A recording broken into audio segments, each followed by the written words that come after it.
Hello aspirants, ఈ వీడియోలో AP 9వ తరగతి 3-4 పాఠాలు చూద్దాం. థర్డ్ లెసన్ చైతన్యం పాఠ్యభాగ ప్రక్రియ, గేయ కవిత, ఇతివృత్తం, సామాజిక బాధ్యత. చైతన్యం పాఠ్యభాగ కవి తాపీ ధర్మారావు, కాలం 1887 నుంచి 1973. తాపీ ధర్మారావు గారి రచనలు: పాతపాలి, కొత్తపాలి, దేవాలయాల మీద బూతు బొమ్మలెందుకు, పెళ్ళి దాని పుట్టుపూర్వోత్తరాలు, రాళ్ళు రప్పలు, ఇనుప కచ్చడాలు, సాహితీ మర్మరాలు. పత్రికా సంపాదకుడిగా దినపత్రికలలో తొలిసారి వ్యవహారిక భాషను ప్రవేశపెట్టిందెవరు అంటే తాపీ ధర్మారావు. చేమకూర వెంకటకవి రాసిన ప్రబంధం విజయవిలాసం. చేమకూర వెంకటకవి రాసిన ప్రబంధం విజయవిలాసం.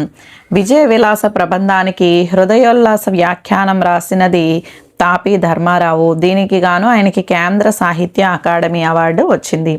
విజయ విలాస ప్రబంధం అనేది చేమకూర వెంకటకవి రాశారు. దానికి హృదయోల్లాస వ్యాఖ్యానం రాసినది తాపీ ధర్మారావు గారు.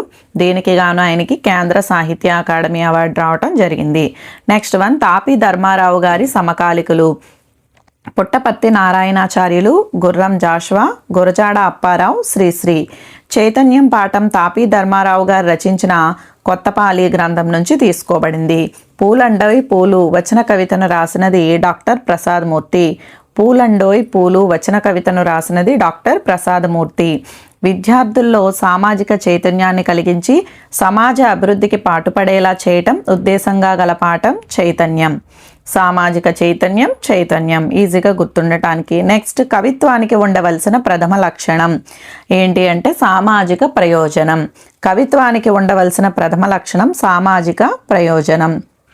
సొంత లాభం కోసం కాకుండా పరుల మేలు కోరి పనిచేయాలని ప్రేరణనిస్తూ కవి కలం నుంచి జాలువారిన గేయ కవిత ఏది అంటే చైతన్యం. సొంత లాభం కోసం కాకుండా పరుల మేలు కోరి పనిచేయాలని ప్రేరణనిస్తూ కవి కలం నుంచి జాలువారిన గేయ కవిత ఏది అంటే చైతన్యం. నెక్స్ట్ వన్, పాడుకోవటానికి అనువుగా మాత్రా ఛందస్సును అనుసరించి లయాత్మకంగా సాగేదేంటి అంటే గేయ కవిత. మానవాళి శ్రేయస్సును, సమాజ పురోగమనాన్ని, లోక కళ్యాణాన్ని కాంక్షించే గేయం అభ్యుదయ గేయం. తెలుగు సాహిత్యంలో పేరెన్నికగన్న ముందు మాట ఏంటి అంటే యోగ్యతాపత్రం. శ్రీశ్రీ మహాప్రస్థానానికి ముందు మాట రాసింది ఎవరు అంటే చలాము. దాన్నే యోగ్యతాపత్రం అని చెప్పేసి పేరుతో పిలవటం జరిగింది. శ్రీశ్రీ మహాప్రస్థానానికి ముందు మాటనే యోగ్యతాపత్రం అంటాం. ఆ యోగ్యతాపత్రాన్ని రాసింది ఎవరు అంటే చలం. తన కవిత్వానికి ముందు మాట రాయమని శ్రీశ్రీ అడిగితే కవిత్వాన్ని తూచే రాళ్ళు తన దగ్గర లేవు అన్నది ఎవరు అంటే చలం. రాళ్ళు తోచవద్దు, అనుభవించి పలవరించమన్నది ఎవరు అంటే శ్రీశ్రీ. తన కవిత్వానికి ముందు మాట రాయమని శ్రీశ్రీ గారు చలం గారిని అడిగితే ఆయన కవిత్వాన్ని తూచే రాళ్ళు తన దగ్గర లేవు అని చెప్పి అన్నారంట. అప్పుడు వెంటనే శ్రీశ్రీ గారు ఏమన్నారు అంటే రాళ్ళు తోచవద్దు, అనుభవించి పలవరించు అని చెప్పేసి అన్నారంట. శ్రీశ్రీ కవిత్వాన్ని ఎవరి సంగీతం ఒకే రకం అంటుంది సౌరీస్. శ్రీశ్రీ గారి కవిత్వం అలాగే కవిత్వాన్ని ఎవరి సంగీతం ఒకే రకం అంటుంది సౌరీస్ అంటే శ్రీశ్రీ గారి కవిత్వము పాల్ రాబ్సన్ యొక్క సంగీతము ఒకే రకంగా అని అంటుంది సౌరీస్. తనకి ప్రపంచానికి సామరస్యం కుదిరిందాక కవి చేసే అంతర్బహిర్యుద్ధరావమే కవిత్వం అన్నది ఎవరు అంటే చలం. తనకి ప్రపంచానికి సామరస్యం కుదిరిందాక కవి చేసే అంతర్బహిర్యుద్ధరావమే కవిత్వం అన్నదెవరు అంటే చలం. నెత్తురును కన్నీళ్లను తడిపి ఈ వృద్ధ ప్రపంచానికి కొత్త టానిక్ తయారు చేసింది ఎవరు అంటే శ్రీశ్రీ. ఈక్విలైజర్ ప్రోగ్రామ్ను రాసినది వాల్ట్ వోల్టేజ్. ఈయన కాలిఫోర్నియాకి చెందినటువంటి వ్యక్తి. మానవ మేధ భౌతిక పరిమితులకు లొంగదని నిరూపించినటువంటి శాస్త్రవేత్త Stephen Hawking. A brief history of time అనేటటువంటి పుస్తకాన్ని రాసినది స్టీఫెన్ హాకింగ్.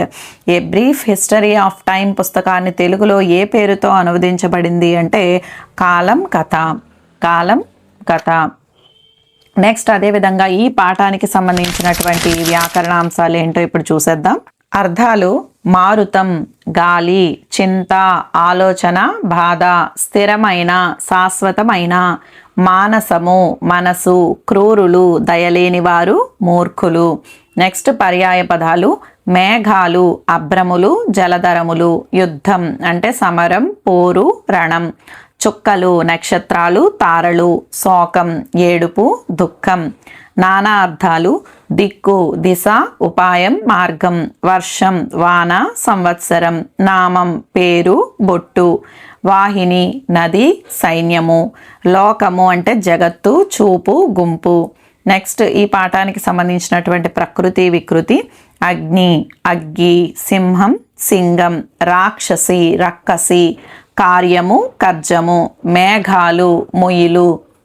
నెక్స్ట్ సందులు గుణసంధి అంటే అకారానికి ఊరులు పరమైతే క్రమంగా ఏ ఓ అర్లు ఏకాదేశమగును. ఇక్కడ ఉదాహరణ గమనిస్తే రాజా ప్లస్ ఈశ్వరి, రాజాలో జా అనేటటువంటి ఆ అక్షరంలో ఆ అనేటటువంటి అచ్చుంది, అదే అకారానికి ఈ ఊరులు పరమైతే, ఇక్కడ ఈశ్వరి ఈ పరమైంది, అలా అకారానికి ఈ పరమైతే ఏమొస్తుంది ఏ అనేటటువంటిది వస్తుంది అని చెప్పుకున్నాం కదా. అకారానికి ఈ పరమైతే ఏ, ఊ పరమైతే ఓ, అరు పరమైతే అర్ర అనేటటువంటివి ఏకాదేశంగా వస్తాయి. ఇక్కడ ఆకి ఈ అనేటటువంటిది పరమైంది కాబట్టి ఏ అనేటటువంటిది వచ్చింది. రాజా ప్లస్ ఈశ్వరి రాజేశ్వరి. ఓకే, సో నెక్స్ట్ పరోపకారం పరా ప్లస్ ఉపకారం, మహర్షి మహా ప్లస్ ఋషి, నూతనోత్సాహం నూతన ప్లస్ ఉత్సాహం. నెక్స్ట్ ఈ పాఠానికి సంబంధించినటువంటి సమాసాలు కర్మధారయ సమాసం, విశేషణానికి నామవాచకానికి, ఇక్కడ నామవాచకము అన్న విశేష్యము అన్న ఒక్కటే, విశేషణానికి నామవాచకానికి లేదా విశేషణానికి విశేష్యానికి సమాసం జరగడమే కర్మధారయ సమాసం. దీనినే సమానాధికరణం అని కూడా అంటారు. దీనినే ఏమంటారు సమానాధికరణం అని కూడా అంటారు. విశేషణ పూర్వపద కర్మధారయ సమాసం అంటే ఏంటి అంటే విశేషణం పూర్వపదంగా వస్తే అదే విశేషణ పూర్వపద కర్మధారయ సమాసం. విశేషణ పూర్వపద కర్మధారయ సమాస పదాలు ఏంటో చూసేద్దాం. తెల్ల చొక్కా తెల్లనైన చొక్కా, పాత రోజులు పాతవైన రోజులు, మంచి దారి మంచిదైన దారి, కొత్త పుస్తకం కొత్తదైన పుస్తకం, నల్ల పూసలు నల్లవైన పూసలు, కొత్త కోక కొత్తదైన కోక, ఎర్ర గులాబీ ఎర్రదైన గులాబీ, లేత మొగ్గ లేతదైన మొగ్గ. విశేషణ ఉత్తరపద కర్మధారయము అంటే విశేషణం ఉత్తర పదంగా రావటాన్ని, ఉత్తర పదం అంటే రెండవ పదం, విశేషణం ఉత్తర పదంగా రావటాన్ని విశేషణ ఉత్తరపద కర్మధారయం అంటాము. వీటికి సంబంధించినటువంటి పదాలు ఏంటో చూద్దాం. కపోత వృద్ధము అంటే వృద్ధమైన కపోతము, తమ్ము కుర్ర కుర్ర అయిన తమ్ముడు, కవి శ్రేష్ఠుడు శ్రేష్ఠుడైన కవి, కార్మిక వృద్ధుడు వృద్ధుడైన కార్మికుడు, వృక్షరాజము శ్రేష్టమైన వృక్షము.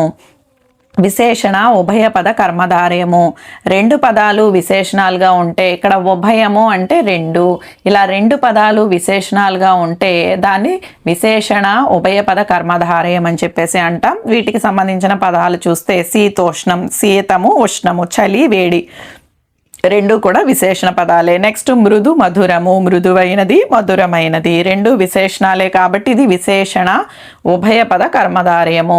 సరస గంభీరము సరసమైనది గంభీరమైనది, నిమ్నోన్నతం నిమ్నమైనది ఉన్నతమైనది, ఎగుడు దిగుడు ఎగుడైనది దిగుడైనది. సో ఈ విధంగా విశేషణ ఉభయపద కర్మధారయ సమాసము. సో నెక్స్ట్ వన్, ఈ పాఠానికి సంబంధించినటువంటి అలంకారాలు ఏంటో చూసేద్దాం. అంత్యానుప్రాస అలంకారము. అంత్యానుప్రాస అలంకారం అంటే ఏంటి అంటే అన్ని పాదాల చివర ఒకే విధమైనటువంటి ప్రాసపదాలు అనేవి ఉండాలి.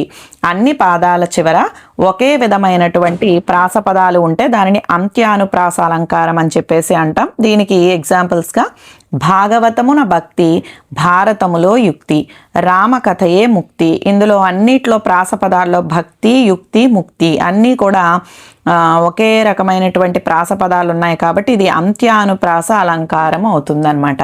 నెక్స్ట్ వేద శాఖలు వెలసనిచ్చట ఆది కావ్యం బలరనిచ్చట ఇచ్చట ఇచ్చట. సో ఇవి కూడా ప్రాసపదాలే అంత్యానుప్రాస అలంకారం. నెక్స్ట్ పుట్టు గ్రుడ్డిగ పోకుర వట్టి మ్రోడువు కాకురా పోకుర కాకురా. సో ఈ విధంగా పాత రోజులు పోయరా రోత పాటలు మానరా పోయరా మానరా. ఈ విధంగా ఈ పాఠానికి సంబంధించినటువంటి చైతన్యం పాఠంలో ఉన్నటువంటి మొత్తం పంక్తులన్నీ కూడా మనకి గేయ కవితలో ఉన్నటువంటివన్నీ కూడా అంత్యానుప్రాస అలంకారమే అవుతుంది. అయితే ఇక్కడ చిన్న విషయం మీతో షేర్ చేస్తున్నాను. మొన్న రీసెంట్గా ఒక అబ్బాయి పేపర్లో ఏం రాశాడు అంటే చాలా ఆశ్చర్యం వేసింది. ఇవేవి గుర్తులేవు కానీ వాడు నాలెడ్జ్ అంటే ఎంతో కొంత సబ్జెక్ట్ అనేది వింటున్నాడని అర్థమైంది. వాడు ఆన్సర్ షీట్లో ఏం రాశాడు అంటే పుష్ప సినిమాలో నా సామి మీసాల సామి రోసాల సామి అని చెప్పేసి చివర్లో సామి సామి అని ఉంటుంది కదా, అంత్యానుప్రాస అలంకారానికి ఉదాహరణ రాయండ్రా అంటే వాడు ఆ పాట రాశాడనమాట యాక్చువల్గా. అయితే వాడికి అర్థమైంది అంత్యానుప్రాస అంటే ఇది అని అర్థమైంది, అది సంతోషమే. కానీ ఎగ్జామ్స్లో మాత్రం అటువంటివి రాస్తే కుదరదు కాబట్టి వాడికి మార్క్స్ అనేవి ఇవ్వలేదు. కానీ బాగానే పిల్లలందరూ ఆలోచిస్తున్నారని అనిపించింది నాకు, భలే నవ్వొచ్చింది అనమాట. సో నెక్స్ట్ అలాగే ఛందస్సు చూద్దాం ఇప్పుడు. ఛందస్సు ఈ పాఠానికి సంబంధించింది ఏంటి అంటే చెంపకమాల. చెంపకమాల లక్షణాలు ఏంటో చూద్దాము. ఇందాక మనం చెప్పుకున్నాం కదా, అంటే లాస్ట్ వీడియోలో చెప్పుకున్నాం కదా, మత్తేభం 4 పాదాలు ఉంటాయి, వృత్తజాతి పద్యము అండ్ ప్రాసనియమం ఉంటుంది. 3 లక్షణాలు ఉత్పలమాలకి, చెంపకమాలకి, శార్దూలానికి, మత్తేభానికి 4టికి కూడా ఒకటే ఉంటాయి. మనకి ఏం మారుతాయి అంటే గణాలు మారుతాయి, అలాగే యతి మారుతుంది, పాదం యొక్క అక్షరాలు మారుతాయి. మరి చెంపకమాల యొక్క గణాలు ఏంటి అంటే నజ భజ జజర, నజ భజ జజర. అండ్ అలాగే యతి 11వ అక్షరం, ప్రాసనియమం ఉంటుంది. ప్రతి పాదంలో ఎన్ని అక్షరాలు ఉంటాయంటే 21 అక్షరాలు ఉంటాయి. మీకు ఎగ్జామ్స్లో ఇచ్చేటప్పుడు ఇది ఒక పద్యపాదం ఇచ్చి దాని యొక్క ఛందస్సు ఏంటి గుర్తించండి అంటే ఈజీగా మీరు గుర్తుపెట్టుకునేది ఏంటంటే అక్షరాలు లెక్కించడం. 21 అక్షరాలు వస్తే అది చెంపకమాల. చెంపకమాల గణాలు ఏంటి అంటే నజ భజ జజర, నజ భజ జజర. సో అయితే మీకు లాస్ట్ 10th క్లాస్ చెప్పేటప్పుడు ఛందస్సుకి సంబంధించినటువంటి వీడియో చేయడం జరిగింది కదా, ఆ వీడియో కనుక డీటెయిల్డ్గా చూస్తే మీకు ఈ 4 చేయటం అనేది ఈజీగా వస్తుంది. సో మీరు తర్వాత ప్రాక్టీస్ చేయండి. నేను ఇక్కడ కొన్ని ఇచ్చాను. ధన ఘన సార సారయస దాసరథి కరుణాపయోనిధి, ఇవి ఒకసారి మీరు పేపర్ మీద చేసుకోండి. నెక్స్ట్ అవని చక్రము సంచరింపగా దివం బల్లాడ నాసాచయం, తమ కార్యంబు పరిత్యజించియు పరార్థ ప్రాపకుల్ సజ్జనుల్, అదిగో ద్వారకయాల మందలవిగో నందందు గోరాడున, విపరీత ప్రతిభాషలేమిటికి నుర్వినాద ఈ పుత్రగా. ఇవన్నీ కూడా మీరు ఒకసారి ప్రాక్టీస్ చేయండి, ఈజీగా వస్తుంది. సో అంటే ఇవి టెక్స్ట్ బుక్లో ఇచ్చినటువంటి పద్యాలకి సంబంధించిన పద్యపాదాలు కాబట్టి ఇవి అడగడానికి ఎక్కువ అవకాశం ఉంది కాబట్టి మీరు ఒకసారి ప్రాక్టీస్ చేయండి. ఓకే, ఇప్పుడు నేను చెప్పబోతున్నటువంటి బుక్ ఏంటంటే Dharmik publications TET and DSC books. ఈ బుక్లో సిలబస్ వైజ్ మీకు బిట్స్ అనేవి ఇవ్వటం జరిగింది. అలాగే simple Telugu explanations and practice bits, previous పేపర్లో వచ్చినటువంటి బిట్స్ అన్నీ కూడా డిఎస్సికి టెట్కి సంబంధించినటువంటివి ఇవ్వటం జరిగింది. 4th లెసన్ ప్రియమైన నాన్నకు. ప్రియమైన నాన్నకు పాఠ్యభాగ ప్రక్రియ లేఖ, ఇతివృత్తం మానవ సంబంధాలు. ప్రియమైన నాన్నకు పాఠ్యభాగ రచయిత పింగళి బాలాదేవి. ఈమె కాలం 1946 నుంచి 1992. బాలాదేవి గారి జన్మస్థలం తూర్పుగోదావరి జిల్లా పెద్దాపురం తాలూకా కాట్రావులపల్లె. బాలాదేవి గారి పింగళి బాలాదేవి గారి తల్లిదండ్రులు బట్టిప్రోలు కృష్ణమూర్తి, వేల్పూరి సుభద్రాదేవి. ఈమె రాసినటువంటి నవలలు ఒక చీకటి ఒక వెన్నెల, పొగ మంచులో సూర్యోదయం అనేవి ఈమె రాసినటువంటి నవలలు. ఈమె రాసినటువంటి కథా సంపుటి నాన్నకు రాయని ఉత్తరం. నాన్నకు రాయని ఉత్తరం అనేది పింగళి బాలాదేవి గారి కథా సంపుటి. నెక్స్ట్ బాలాదేవి గారు రాసినటువంటి కవితా సంపుటాలు చూద్దాం. కుసుమ కోమలి, ప్రశ్న, గాజు బొమ్మలు, గృహప్రవేశము. ప్రియమైన నాన్నకు పాఠం దేని నుండి తీసుకోబడింది అంటే తెలుగు కథ పారిజాతాలు. మనసులోని మాటలను, మమతలను ఒకరినొకరు పంచుకునేలా చేయగల ఏకైక సాధనం ఉత్తరం. బాలల్లో లేఖారచన పట్ల ఆసక్తి పెంపొందించి కుటుంబ విలువలను కాపాడటం, మానవ సంబంధ బాంధవ్యాలకు ప్రాణం పోయటమే ఉద్దేశంగా గల పాఠం ప్రియమైన నాన్నకు. బిడ్డలకు బంగారు భవిష్యత్తు ఇవ్వాలని నిరంతరం తపించిన తన తండ్రిని తలుచుకుంటూ ఒక కూతురు తండ్రికి రాసుకున్న ఉత్తరం నేపథ్యంగా గల పాఠం ప్రియమైన నాన్నకు.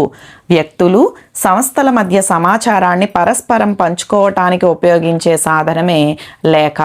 ప్రియమైన నాన్నకు పాఠంలో తండ్రికి ఉత్తరం రాసినది ఎవరు అంటే బాల.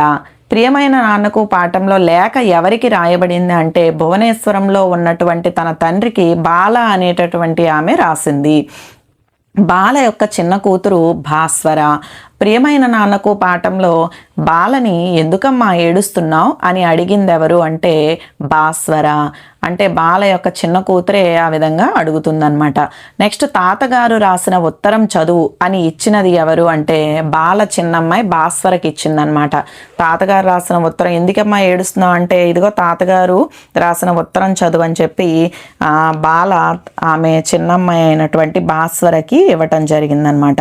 సో నెక్స్ట్ కృష్ణమూర్తి గారు రాసినటువంటి ఆల్ ఇండియా రేడియో నాటకాల పోటీలో ఫస్ట్ ప్రైజ్ వచ్చినటువంటి నాటకం ఏంటి అంటే రిక్షా తాత. బాలకి పెళ్లి చేసే కృష్ణమూర్తి అని అనేవారు ఎవరు అంటే బాల యొక్క అమ్మమ్మ. నేను చిన్నపిల్లనా, ఎందుకు అలా గాబరా పడతారు మీరు, నాన్న అన్నిసార్లు కాలేజీ చుట్టూ తిరిగారు అని అన్నది ఎవరు అంటే బాల వాళ్ళ అమ్మతో అంది. యుద్ధంలో మొదటిసారిగా మహిళల్ని తెచ్చింది నేతాజీ సుభాష్ చంద్రబోస్. నెక్స్ట్ నేతాజీ ఏర్పాటు చేసిన మహిళా దళం పేరు రాణి ఝాన్సీ రెజిమెంట్. మా నాయన అనే వచన కవితను రాసినది రాచపాలెం చంద్రశేఖర రెడ్డి.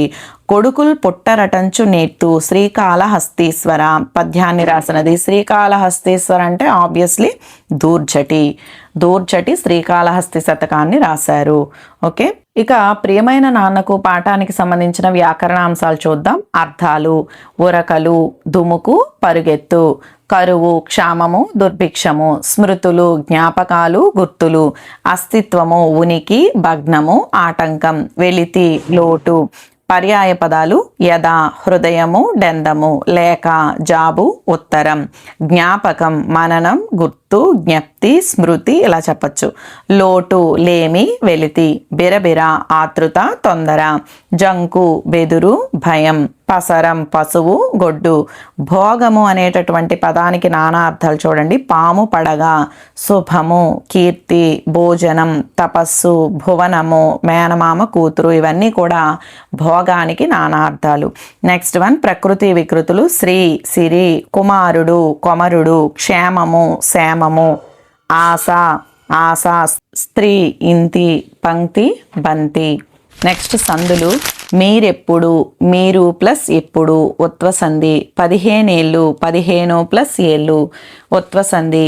మాకెవరికి, మాకు ప్లస్ ఎవరికి ఉత్వసంధి. లొలనల సంధి. లొలనలు పరమగునప్పుడు ము వర్ణము లోపంబును తత్పూర్వస్వరమునకు దీర్ఘము వచ్చును. లు, లా, నా, లు పరపదంగా వస్తే ముందున్నటువంటి పూర్వపదంలో ము అనేటటువంటి వర్ణం లోపించి తత్పూర్వస్వరమునకు దీర్ఘం వస్తుందన్నమాట. ఉదాహరణకి ఉత్తరాలు అనేటటువంటి ఉదాహరణ చూస్తే ఇందులో లు అనేటటువంటిది పరపదంగా వచ్చింది. అలాగే ము అనేటటువంటిది ముందున్నటువంటి పూర్వపదంలో ము అనేటటువంటిది వచ్చింది కదా, ఈ ము వర్ణం అనేటటువంటిది లోపించి రా అనేటటువంటి తత్పూర్వస్వరము అంటే ఇక్కడ రా, ఈ రా అనేటటువంటి దానికి దీర్ఘం వస్తుంది. అందుకే ఉత్తరాలు అయిందనమాట. సో నెక్స్ట్ వన్ జ్ఞాపకాలు. జ్ఞాపకము ప్లస్ లు. నెక్స్ట్ వన్ సరళాదేశ సంధి. సరళాదేశ సంధి అంటే ఏంటి అంటే సూత్రాలు: ధృత ప్రకృతికము మీది పరుషములు సరళములగు. ఆదేశ సరళములకు ముందున్న ధృతంబునకు బిందు సంశ్లేషంబులు విభాషణగు. ధృతము అంటే నకారము, ధృత ప్రకృతికము అంటే నాతో కూడిన నకారంతో కూడినటువంటి పదం, పొళ్ళుతో కూడినటువంటి పదం. దాని మీద పరుషాలు అంటే కచ్చట తప్పలు ఏమవుతాయి, సరళాలు అవుతాయి. ఆదేశ సరళములకు అంటే ఆదేశంగా వచ్చేటటువంటి సరళాలకి ముందున్న ధృతానికి బిందువు రావచ్చు, అరసున్నా రావచ్చు, లేదా నిండు సున్నా రావచ్చు అనేటటువంటిది అర్థం అన్నమాట రెండవ సూత్రం ప్రకారం. సో వీటికి సంబంధించినటువంటి ఎగ్జాంపుల్స్ చూస్తే అటజని, అటన్ ప్లస్ శని. ఇక్కడ అటన్ అనేటటువంటిది ధృత ప్రకృతికము, దాని మీద పరుషము అంటే చ అనేటటువంటిది పరుషము. సో ఈ విధంగా ఈ ధృత ప్రకృతికము మీది పరుషం ఏమైంది, సరళమైంది, కాబట్టి జ అనేటటువంటిది వచ్చిందనమాట. ఈ ఆదేశ సరళాలకి ముందున్న ధృతానికి బిందువు కానీ సంశ్లేషము కానీ విభాషణగు అంటే అరసున్నా వస్తుంది మధ్యలో, అలాగే నిండు సున్నా అయినా వస్తుంది, ఈ విధంగా అనమాట రెండు సూత్రాల ప్రకారం. నెక్స్ట్ వాణిం గూర్చి. వాణిన్ ప్లస్ కూర్చి. రాక్షసుల జూసిరి. రాక్షసులన్ ప్లస్ చూసిరి. ప్రాణము తీసెను. ప్రాణములన్ ప్లస్ తీసెను. రాగలదు. రాన్ ప్లస్ కలదు. వచ్చెదల్లి. వచ్చన్ ప్లస్ తల్లి. పట్టున్ బట్టెను, పట్టున్ ప్లస్ పట్టెను. రావణున్ జంపే, రావణున్ ప్లస్ చంపే. చాయన్ బోలే, చాయన్ ప్లస్ పోలే. సో ఇవి సరళాదేశ సంధికి సంబంధించినటువంటి పదాలు. నెక్స్ట్ వన్ సమాసాలు. తండ్రి కూతుళ్ళు, తండ్రియును కూతురును ద్వంద్వ సమాసము. అజ్ఞానము, జ్ఞానము కానిది నయీ తత్పురుష సమాసము. గౌరవాభిమానములు, గౌరవమును అభిమానమును ద్వంద్వ సమాసము. పఠన లేఖనములు, పఠనమును లేఖనమును ద్వంద్వ సమాసము. నెక్స్ట్ ఈ పాఠానికి సంబంధించినటువంటి వాక్యాలు చూద్దాం. చేయాల్సిన పనిని తప్పనిసరిగా విధిగా చేయమని చెప్పే వాక్యాలే విధ్యర్థక వాక్యాలు. నీవు పాఠం చదువు, చిత్రం గురించి వివరించండి, నువ్వు ఇట్లా చెయ్యి ఇలా చెయ్యు అని చెప్పటాన్ని విధ్యర్థక వాక్యాలు అంటారు. నెక్స్ట్ వన్ ఖచ్చితంగా సమాచారాన్ని ఇచ్చే వాక్యాలే నిశ్చయార్థక వాక్యాలు. మనం అంటూ ఉంటాం కదా ఇంగ్లీష్లో యూనివర్సల్ ట్రూత్స్ అన్నీ కూడా నిశ్చయార్థక వాక్యాలు. ప్రతి ఆదివారం సెలవు, అది ఖచ్చితమే కదా, సో అది నిశ్చయార్థక వాక్యం. అలాగే ప్రతిరోజు సూర్యుడు తూర్పున ఉదయిస్తాడు, ఇది కూడా నిశ్చయార్థక వాక్యం. నెక్స్ట్ వన్ చేసే పనిని నిషేధించే వాక్యాలు నిషేధార్థక వాక్యాలు. అతిగా సెల్ ఫోన్లో ఆటలాడవద్దు, ఈ పని చెయ్యొద్దు అని చెప్పటమే నిషేధార్థక వాక్యం. బస్సులో చేతులు బయట పెట్టరాదు, నిషేధార్థక వాక్యం. సో నెక్స్ట్ వన్ అలంకారాలు. అర్ధభేదంతో కూడిన హల్లుల జంట వెంటనే ప్రయోగించడాన్ని చాకానుప్రాస అలంకారం అంటారు. అర్ధభేదం, రెండు పదాలు ఒకేలా ఉంటాయి కానీ వాటి అర్థాల్లో తేడా ఉంటుంది, సో దాన్ని మనం చాకానుప్రాస అలంకారం అంటాం. అవి వెంటనే రావాలి. నెక్స్ట్ అదేవిధంగా అర్ధభేదం లేకపోయినా సరే రెండు పదాలు ఒకేలా ఉంటాయి, వాటిలో అర్థంలో తేడా ఉండదు కానీ తాత్పర్య భేదంలో వాటి భావంలో తేడా ఉండటాన్ని లాటానుప్రాస అలంకారం అంటారు. శేష సాయికి మొక్కు శిరము. ఇక్కడ శిరము అనేటటువంటివి రెండు కూడా ఒకే అర్థాన్ని ఇస్తున్నాయి కానీ తాత్పర్య భేదం. శేష సాయికి మొక్కే శిరమే నిజమైన శిరము అనేటటువంటిది వస్తుంది కాబట్టి ఇది లాటానుప్రాస అలంకారము. అండ్ అలాగే మధుర ఫలంబులిచ్చు వృక్షంబు. ఇక్కడ మధుర ఫలాలనిచ్చేటటువంటి చెట్టే నిజమైన చెట్టు, రెండు ఒకటే కానీ భావంలో తేడా ఉండటం వలన ఇది లాటానుప్రాస అలంకారం అయింది.